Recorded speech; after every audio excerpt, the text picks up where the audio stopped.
we are back for another installment of the crochet crash course. Guys, we are making such amazing progress. I am so excited. Now that you guys have got down quite a few of the basic stitches, we're going to be going into how to find new stitches and how to learn new stitches. With that, I'm going to show you how to make the treble crochet. It's something that you find in crochet motifs, in granny squares, things like that, where you're trying to add a little bit more height than a double crochet, hence the treble crochet or triple crochet term. In addition to just teaching you, I'm going to tell you a little bit more on how to find these stitches, how to learn them, and a few tips and tricks on how to really grasp a new stitch. It can be a bit of a learning curve when you're learning something completely new and you feel like you have a really good grip on the basics of crochet. So if you already know how to do like a single crochet, a double crochet, a half double crochet, and you feel really confident in those stitches, it can be a little disheartening when you're trying to learn something new. I want to teach you how to keep crocheting and learn some new exciting stitches,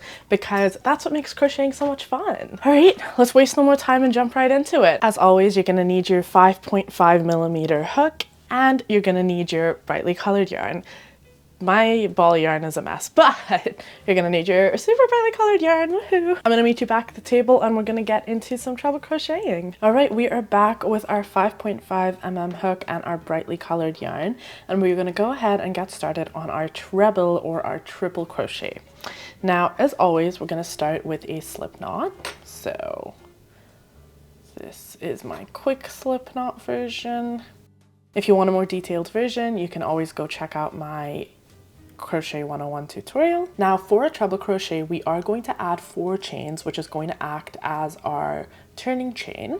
Now for the double crochet, we added 3 chains. Because this is a bit of a taller stitch, we're going to add 4 turning chains here.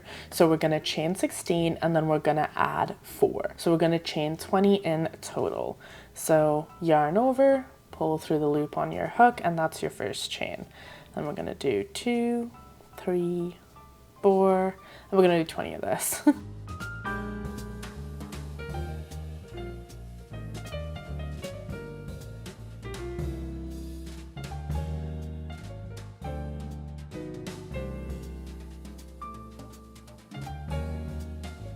All right, we have our chain of 20, which is our chain of 16 plus 4 for our treble crochet.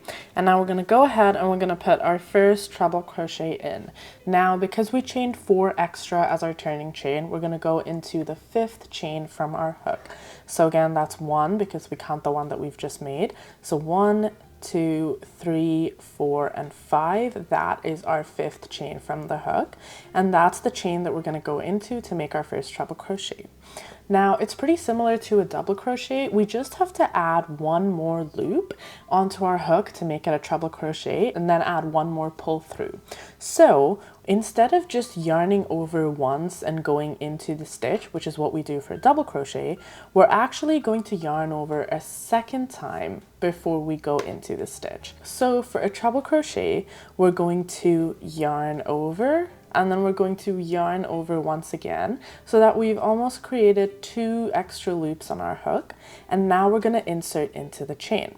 I've marked off the chain that I need to go in with my thumb so that I don't have to count again, but if we were to count, it would be 1, 2, 3, 4, and 5. We're going to go into the 5th chain from the hook. So insert into the chain, and then we're going to yarn over and we're going to pull through the chain. So now we have 4 loops on our hook, okay? 2 of these from our 2 yarn overs before we entered the chain, and then this loop from when we yarned over when we were inside the chain and that we just pulled through. So for a double crochet, you pull through twice, but for a treble crochet, we're going to pull through 3 times. So we have these 4 loops on our hook. We just pulled this loop through our chain. We're going to yarn over once again. So we now have 5 loops on our hook. So 4 that we have here and 1 that we just yarned over. And we're going to pull this yarn only through the first 2 loops on our hook. So what you can always do is hold the last 2 loops so that you don't accidentally pull through them, and then pull this yarn through just the first 2 loops on your hook. Okay, we now have 3 loops on our hook. Okay, we're going to yarn over once again, And we're going to pull through, again, only 2 loops on our hook. So the first 2 loops on our hook. Again, you can hold on to that last loop on your hook and pull through just those 2 loops on your hook. You're now left with 2 loops on your hook, all right? If this was a double crochet, you'd usually be done at this point because you would have pulled through the 2 remaining loops on your hook. But for a treble crochet, we're actually going to yarn over once more, and we're going to pull through the remaining 2 loops on your hook. So there we go. And that is how you make a treble crochet. So again, it's just slightly taller than a double crochet. You basically add 1 more loop to it. And because you're adding 1 more loop to your stitch, you're actually adding 1 more yarn over and pull through as well, because we're only pulling through 2 loops on your hook at any given point in time. So again, for the whole stitch all at one go, we're going to yarn over twice, okay? And then we're going to insert into the next chain, and we're going to yarn over and pull through the chain, okay? And then we have 4 loops on our hook. We're going to yarn over and pull through just the first 2 loops, so you can hold on to these 2 back loops so that you don't accidentally pull it through, and pull through just those 2 loops. You now have 3, we're going to yarn over again, and again, you're just going to pull through the first 2 loops so you can hold on to that 3rd loop that's on your hook so you don't accidentally pull it through. You're now left with 2 loops on your hook, so we're going to go ahead, yarn over, and pull through both of these loops on your hook. All right, let's go into the next one. We're going to yarn over again, insert into the chain. You're going to pull through the chain, and now you're going to yarn over, and you're going to go through just the first 2 loops on your hook. Okay, oops, split the yarn. And you're going to again yarn over and go through the next 2 loops on your hook, and again you're going to yarn over and go through the last 2 loops of your hook. Okay. And that's how you're going to keep going, and that's how you're going to build a row of treble crochets. So once more, really nice and slow, you're going to yarn over again, so you have 2 loops on your hook. You're going to insert into the chain, and you're going to yarn over once more. You have 4 loops. You're now going to yarn over, pull through only the first 2 loops on your hook. You now have 3 loops. You're going to yarn over and pull through again the first 2 loops on your hook. You have 2 left, and you're going to yarn over and pull through those 2 loops. And you're just going to keep going, and that's how you're going to build a row of treble crochets. So I'm going to finish up this row, and I'm going to show you what it looks like at the end.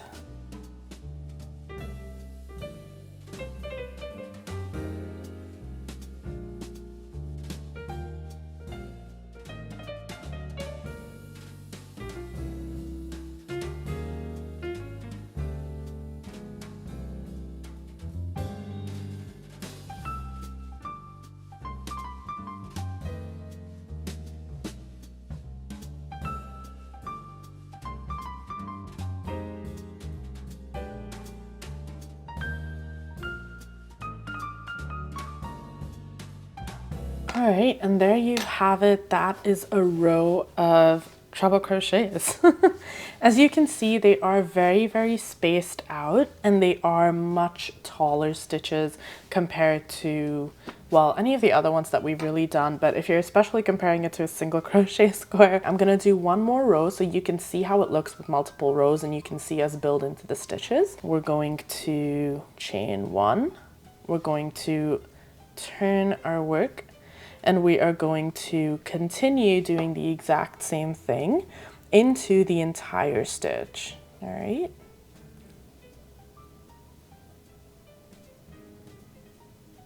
Oops. And we're gonna keep going the exact same way that you went for the entire first row. You're just gonna keep doing that for this, for the second row, really. Nothing changes. not gonna lie. Except that obviously you're going into the entire stitch and you're not just going into the chain. There is your second row of treble crochets. So as you keep crocheting, you're going to, well, continue to build it up, and you'll see that it continues to have a very separate look in terms of your stitches. Of course, if you use tighter tension than I've been using, it's going to end up coming a little bit closer. But personally, when I think of treble crochet stitches, I definitely think of them being looser stitches, because when you're putting a lot of tension into them, it becomes a little bit harder to crochet them, just because there are so many loops. And so I definitely tend to look at these stitches as being very loosey-goosey, you know, see-through stitches. I don't ever try to make very, very tight stitches with specifically treble crochets. Now, when you're doing a turning chain for a treble crochet, and you can do this for a double crochet as well, you might be more inclined to add multiple chains when you're turning. So you can see how here when we turned, we just did one chain, and that does end up pulling the stitch pretty low. I've already chained one over here when I was turning. If you want, you can chain 4 on this end, and then instead of working into the first stitch, the stitch that you've just made here, you can actually start working into the second stitch. And then if you start working into the second stitch, you'll see how this chain almost acts as your first treble crochet of the row, instead of having to crochet into that stitch. But that does mean that when you're coming back around on the next row to do your final stitch, you will have to do your final stitch into this chain, okay? Otherwise, you will start to lose stitches and it will start to taper up. That's the only reason I prefer not to chain and make the chain act as a crochet stitch, because personally I hate stitching into chains. So I much prefer chain one.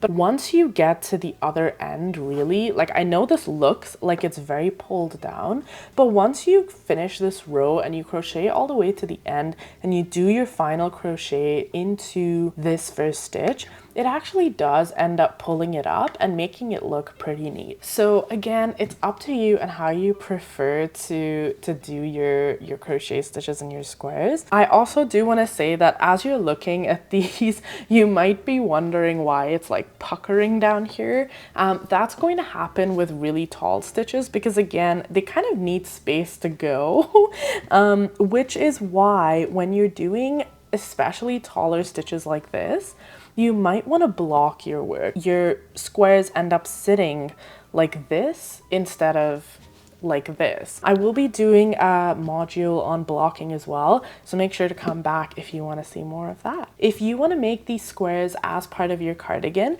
you can crochet as many rows as you need that's going to match the other squares that you have. Like I said in the beginning of this video, one of the things that I really want to teach you is how to actually learn stitches by yourself and knowing where to go to find stitches when you're sitting there and you're like, wow, I really want to make this pattern, but I don't like how this finished product necessarily looks. I wish I could make it look a little bit more different. I wonder what stitch would help me in that scenario. So I want to give you a little bit more information about how I usually find stitches, and then you can take whatever suits you best from there. One of my favorite methods to find these stitches is through books. Now, these are 2 of the stitch specific crochet books that I have, and I do think that these 2 books were super helpful for me, and honestly, I still use them a lot. This first book I think I got from Indigo, and it must have been when I was a little bit, like, I'd already started crocheting, but I wanted something that was gonna help guide me a little bit more. I think I was feeling a little lost going on YouTube and just typing random tutorials out. It felt like I had no roadmap. It felt like I had no idea what I was doing and how to go from like one point to the next, which is why I created my Crochet Crash Course series. So if you're interested, you should check out the playlist. But this book I think really helped me realize and understand where to go, but it also taught me some pretty cool crochet stitches. So it's the Get Started Crochet book. I'll put a link in the description below, but this book it really has been a godsend for me, especially when I already knew how to crochet things, but I didn't know how to necessarily crochet things like granny squares. I learned that a little later in my little crochet career, but I already knew how to crochet, so it was really easy for me to basically follow these instructions to learn how to just make a granny square, and I feel like it just helped save me so much time, and now I can just refer to it if sometimes I forget, like, how many chains am I supposed to put there. They have a ton of useful things, like different types of granny squares that you can do, like look at all these super cute little squares and these little motifs and stuff that they teach you how to make. And it also helped me learn how to read patterns, which I will be making a little short video for reading patterns, but I feel like books helped me learn how to do so many of these things that a lot of times crocheters almost take for granted that you know how to do. So I highly recommend this book. I really enjoyed this. The other book that I have, which I still use so much these days, is my Crochet Stitch Dictionary. Now this I found from a thrift store and I was like, I need this. I'm like, this is literally perfect. But it has 200 different stitches that you can make, and they all have like instructions on how to make it. It is so fun. Literally, I would just like flip through this book and I was like, I'm gonna do this one. But it's so fun. I have like dog-eared all of the ones that I really want to try, but it's literally just like a bunch of different stitches. That's literally all it is. They've broken it down into basic stitches, mesh stitches, puffs and baubles and all that kind of stuff, but like look at how many stitches are in this book. Like what? And then for each page is basically a new stitch, and it gives you like how to do it. And again, I feel like this book really helped me learn how to read like little like patterns like this. But anyways, I love this book. I absolutely adore this book. I do tend to pair this sometimes with videos. So if there's a stitch that I'm like, okay, I'm not entirely sure what these instructions mean, you can literally just look up tutorials of it on YouTube. But if you don't know names of stitches and you don't know how stitches look, you don't know what to look for anyways. Which is why I thought this was super helpful, because again, I could literally flip through and I'm like, oh my god, zigzag popcorn. I'm like, I want to try that stitch, it looks so cute. Okay, I have a name, I have an idea of what it looks like, so it's really easy for me now to go on YouTube and be like, how to do a zigzag popcorn stitch, and look for something that looks like what this picture shows me. So if you're a book lover like me, I would highly suggest going and trying to find some crochet books. If you're trying to spend less money on them, don't go to places like Indigo. Obviously, they're going to be a little pricier there. I would say the average for like a crochet pattern book at Indigo is probably like between 25 to 40. So keep in mind that it can be a little pricey. But like I said, the second book I got was from a thrift store. Crochet books have been in existence for so long. Literally go to any thrift store, go to any like antique store. You're going to find tons and tons of craft books, and you're definitely going to find crochet books in there. If you want to get a crochet book, make sure that it's something that you're interested in doing. There's no point spending money and getting a book and you're like, I'm gonna use one page out of this. If you're gonna do that, just like take a picture of it, man. Like, why are you buying a whole book? Try to find things that you actually want to use. I bought my book for, I think it was like $7, which is a little more expensive for like a thrift store book, but to put it in perspective, I would pay like $6 for one pattern or something on Etsy, right? Getting a whole book full of things for $6 or $7 is not bad at all when you think about it that way. Of course, the other major way that you can look for new stitches is just Googling them. Just look them up online. Go on YouTube. Go and just search up different types of stitches. You can literally just search unique types of stitches or like different crochet stitches. Put whatever your heart desires. If there's something in specific that you want, like a crochet stitch that's a little more lacy, it has more space between them, you can say lacy crochet stitches. If you want something that has like very little space between them, you can just type in something like full coverage crochet stitches. To me, I really want to look at crochet stitches that aren't commonly found, And so a lot of times when you're looking up tutorials that are doing really well on YouTube or that are very popular online, it's because they are a very common stitch to do, which is why I would recommend getting things like books, because you're gonna find pretty unique stuff in there regardless of whether it's popular or not. It's yours to explore. Go out, search whatever you want, and I'm sure you'll find some super fun stitches. I will link a few pages that I found in my search below in the description. So if you're looking for some fun stitches, go and check out those websites or those blogs. Like, they have tons of different stitches, and again, it's just such a fun little easy resource. Bookmark it, it's free.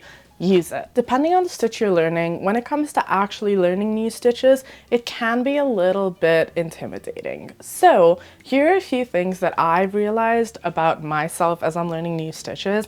One of the major things is I need practice before a stitch actually looks good. And I think that's gonna go for a lot of people.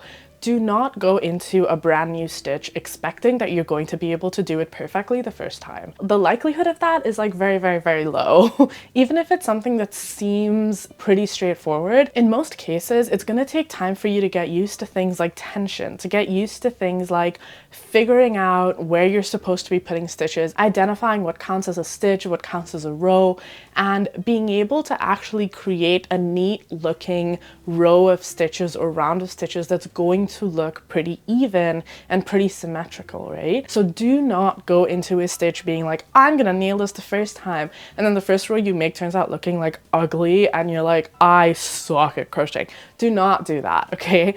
Give yourself some time. Practice a stitch before you actually need to do it. So I usually need like a couple of rows to like a whole square for me to get used to making a certain stitch. The last tip that I will give you in terms of learning new stitches is keep in mind that different stitches use different amounts of yarn.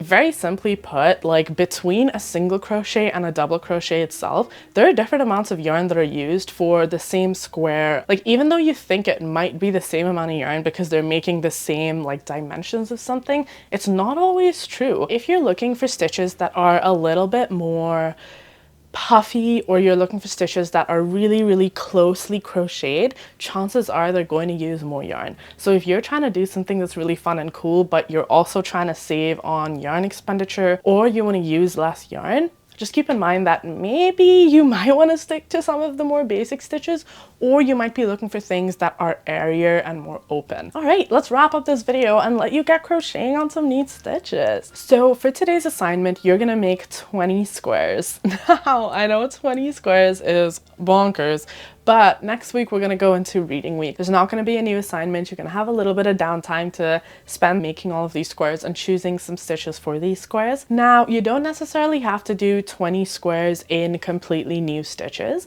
What I would recommend is go online and look for a few different stitches and do maybe like 2 squares per stitch to kind of match up with how we've been doing like the double crochet and the half double crochet. We have around 2 squares each of those stitches. So you could continue in that pattern, or you could add more of some of these more basic squares. So if you wanted to make a few more single crochet squares and a few more half double and double crochet squares, you can do that. I know we did 5 granny squares, so if you want to try to do like 5 squares of each stitch that we've done so far, you can totally do that too. Like, I'm not saying that your squares have to all be brand new stitches. You can do whatever you want. It's your cardigan. Just keep in mind that for all the squares that you're doing, you want them to be relatively the same size. A good rule of thumb is to continue to make 16 chains as your foundation chain, and then adding how many ever extra chains that you need for that stitch. Most times when you're looking at patterns, they'll tell you how many you need as a turning chain.